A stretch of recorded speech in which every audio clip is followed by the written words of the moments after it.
ಇವತ್ತು ಮುಂಜಾನೆ ಬೆಳಂಬೆಳಗ್ಗೆ ಬನ್ನೇರುಘಟ್ಟ ಅರಣ್ಯ ವಲಯದಲ್ಲಿ ಕಾಡಾನೆ ದಾಳಿ ನಡೆಸಿದೆ ಅನ್ನುವಂತಹ ಬ್ರೇಕಿಂಗ್ ಲಭ್ಯವಾಗ್ತಾ ಇದೆ.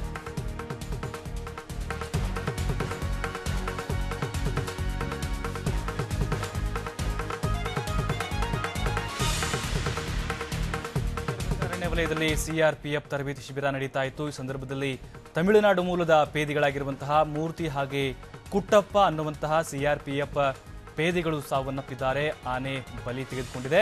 ಇವತ್ತು ಮುಂಜಾನೆ ತರಬೇತಿ ಶಿಬಿರದಿಂದ ಹೊರಬಂದಾಗ ಈ ಒಂದು ಘಟನೆ ಸಂಭವಿಸಿದೆ. ಇದು ಬನ್ನೇರುಘಟ್ಟ ಅರಣ್ಯ ವಲಯದಲ್ಲಿ ನಡೆದಿರುವಂತಹ ಘಟನೆ. ಆಹಾರ ಅರಸಿ ಬಂದಂತಹ ಕಾಡಾನೆ ಗುಂಪು ಏಕಾಏಕಿ ಆ ಸಿಆರ್ಪಿಎಫ್ ಪೇದೆಗಳ ಮೇಲೆ ದಾಳಿ ನಡೆದಿದೆ. ಸ್ಥಳಕ್ಕೆ ಅರಣ್ಯ ಸಿಬ್ಬಂದಿ ಹಾಗೆ ಕಗ್ಗಲಿಪುರ ಪೊಲೀಸರು ಈಗ ಭೇಟಿ ನೀಡಿ ಪರಿಶೀಲನೆ ಕೂಡ ನಡೆಸ್ತಾ ಇದ್ದಾರೆ. ಕಗ್ಗಲಿಪುರ ಪೊಲೀಸ್ ಠಾಣೆಯಲ್ಲಿ ಈ ಬಗ್ಗೆ ಪ್ರಕರಣ ಕೂಡ ದಾಖಲಾಗಿದೆ.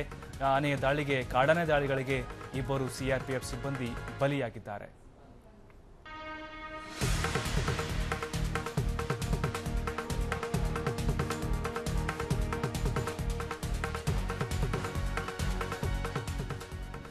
ಬನ್ನೇರುಘಟ್ಟ ಅರಣ್ಯ ವಲಯದಲ್ಲಿ ಇವತ್ತು ಬೆಳ್ಳಂಬೆಳಗ್ಗೆ ಕಾಡಾನೆಗಳ ಹಿಂಡು ದಾಳಿ ಮಾಡಿದೆ. ಈ ಸಂದರ್ಭದಲ್ಲಿ ಏನು ಅಲ್ಲಿ ಶಿಬಿರ ನಡೀತಾ ಇತ್ತು, ಆ ಸಂದರ್ಭದಲ್ಲಿ ಇಬ್ಬರು ಸಿಆರ್ಪಿಎಫ್ ಪೇದೆಗಳು ಬಲಿಯಾಗಿದ್ದಾರೆ ಆನೆ ದಾಳಿಗೆ.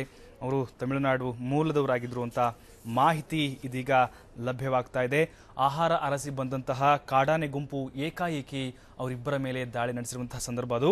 ಸ್ಥಳಕ್ಕೆ ಅರಣ್ಯ ಸಿಬ್ಬಂದಿ ಹಾಗೆ ಕಗ್ಗಲಿಪುರ ಪೊಲೀಸರು ಭೇಟಿ ನೀಡಿ ಆ ಘಟನೆಗೆ ಸಂಬಂಧಪಟ್ಟಂತೆ ಈಗ ಹೆಚ್ಚಿನ ಮಾಹಿತಿಯನ್ನು ಕೂಡ ಕಲೆ ಹಾಕ್ತಾ ಇದ್ದಾರೆ. ಈ ಕುರಿತಂತೆ ಕಗ್ಗಲಿಪುರ ಪೊಲೀಸ್ ಠಾಣೆಯಲ್ಲಿ ಪ್ರಕರಣ ಕೂಡ ದಾಖಲಾಗಿದೆ. ಈ ಬಗ್ಗೆ ಇನ್ನಷ್ಟು ಮಾಹಿತಿ ಕೊಡ್ತಾರೆ ನಮ್ಮ ಪ್ರತಿನಿಧಿ ಮುನಿರಾಜು ದೂರವಾಣಿ ಸಂಪರ್ಕದಲ್ಲಿದ್ದಾರೆ. ಮುನಿರಾಜು, ಏನು ಬೆಳ್ಳಂಬೆಳಗ್ಗೆ ಅವಾಂತರ ಸೃಷ್ಟಿಯಾಗಿದೆ?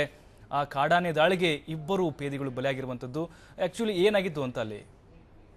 ಪ್ರಭು, ಏನು ಸಿಆರ್ಪಿಎಫ್ ಕೇಂದ್ರ ತರಬೇತಿ ಕೇಂದ್ರ ಒಂದು ಇದೆ ಕಗ್ಲಿಪುರ ಬನ್ನೇರುಘಟ್ಟ ರಸ್ತೆಯಲ್ಲಿ ಇರುವಂತದ್ದು. ಇದು ಕಗ್ಲಿಪುರ ಪೊಲೀಸ್ ಠಾಣಾ ವ್ಯಾಪ್ತಿಯಲ್ಲಿರುವಂತಹ ಸಿಆರ್ಪಿಎಫ್ ತರಬೇತಿ ಕೇಂದ್ರ. ಸ್ಥಳಕ್ಕೆ ದಿನಂಪ್ರತಿ ಏನು ಅಲ್ಲಿನ ತರಬೇತಿ ಪಡೆಯುವಂತಹ ಸಿಬ್ಬಂದಿ ಸಿಆರ್ಪಿಎಫ್ ತರಬೇತಿಯ ಸಿಬ್ಬಂದಿ ಏನು ವಾಕಿಂಗ್ ಹೋಗ್ತಾರೆ. ಆ ವಾಕಿಂಗ್ ಹೋದಂತ ಸಂದರ್ಭದಲ್ಲಿ ಈ ಅವಘಡ ಸಂಭವಿಸಿದೆ. ಮುಖ್ಯವಾಗಿ ಕಾಡ ಅಂಚಿನ ಬನ್ನೇರುಘಟ್ಟ ನ್ಯಾಷನಲ್ ಪಾರ್ಕ್ ಕಾಡ ಅಂಚಿನ ಗಡಿಯಲ್ಲೇ ಇರುವಂತಹ ಸಿಆರ್ಪಿಎಫ್ ತರಬೇತಿ ಕೇಂದ್ರ ಇದು.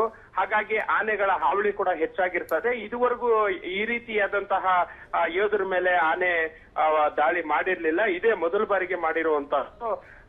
ಆಗಾಗ ಕಾಡಿಗೆ ಮತ್ತೆ ನಾಡಿಗೆ ಇರುವಂತಹ ಒಂದು ಬೇಲಿಯನ್ನ ದಾಟಿ ಆನೆಗಳ ಆಚೆ ಬರುವಂತಹದ್ದು ಇತ್ತೀಚೆಗೆ ಮಾಧ್ಯಮದಲ್ಲಿ ನಾವು ನೋಡಿರ್ಬೋದು. ಹಾಗಾಗಿ ಕಾಡಿಂದ ಬಂದಿರುವಂತಹ ಆನೆಗೆ ವಾಕಿಂಗ್ ಹೋಗಿರುವಂತಹ ಇಬ್ರು ಏನು ಬಲಿಯಾಗಿದ್ದಾರೆ. ಮುಖ್ಯವಾಗಿ ತಮಿಳುನಾಡಿನ ಮೂರ್ತಿ ಅಲ್ಲೇ ಸ್ಥಳದಲ್ಲೇ ಸಾವನ್ನಪ್ಪಿದ್ರೆ ಉಳಿದಂತಹ ಗದಗದ ಕುಟ್ಟಪ್ಪ ಅನ್ನಂತವರು ಆಸ್ಪತ್ರೆಗೆ ಸಾಗಿಸುವ ಸಂದರ್ಭದಲ್ಲಿ ಸಾವನ್ನಪ್ಪಿದ್ದಾರೆ. ಪ್ರಭು, ಮುನಿರಾಜು, ಅಂದ್ರೆ ಕೇವಲ ಇಬ್ಬರು ಪೇದೆಗಳು ಮಾತ್ರ ಅಲ್ಲಿ ವಾಯುವಿಹಾರಕ್ಕೆ ಹೋಗಿದ್ರ ಅಥವಾ ಅವ್ರ ಜೊತೆ ಯಾರಾದ್ರೂ ಇದ್ರ? ಹೇಗೆ ಗೊತ್ತಾಯ್ತು ಈ ಘಟನೆ ಅಂತ? ಅಂದ್ರೆ ಏನು ತರಬೇತಿ ಕೇಂದ್ರದಲ್ಲಿ ನಡೆಯುವಂತಹ ಟ್ರೈನಿಂಗ್ ಒಂದು ಕಡೆ ಆದ್ರೆ ಈ ಮತ್ತೊಂದು ಕಡೆ ಆಗಾಗ ಇನ್ನೊಂದಷ್ಟು ವರ್ಕೌಟ್ ಮಾಡ್ಕೊಳ್ಳೋದಕ್ಕೆ ಮತ್ತೆ ಆ ತರಬೇತಿಯನ್ನ ಹೆಚ್ಚು ಇದ್ ಮಾಡೋದಕ್ಕೆ ಜೊತೆಯಲ್ಲಿ ಹೋಗುವಂತ ಸಂದರ್ಭಗಳು ಹೆಚ್ಚಾಗಿರ್ತವೆ. ಹಾಗಾಗಿ ಬೆಳಗ್ಗೆನೆ ವಾಕಿಂಗ್ ಹೋದಂತಹ ಸಿಬ್ಬಂದಿ ಮೇಲೆ ಆನೆ ದಾಳಿ ಮಾಡಿದೆ ಅಂತ ಹೇಳ್ಬೋದು. ಪ್ರಭು, ಓಕೆ, ಥ್ಯಾಂಕ್ ಯು ಮುನಿರಾಜು ತಮ್ಮೆಲ್ಲ ಮಾಹಿತಿಗಾಗಿ.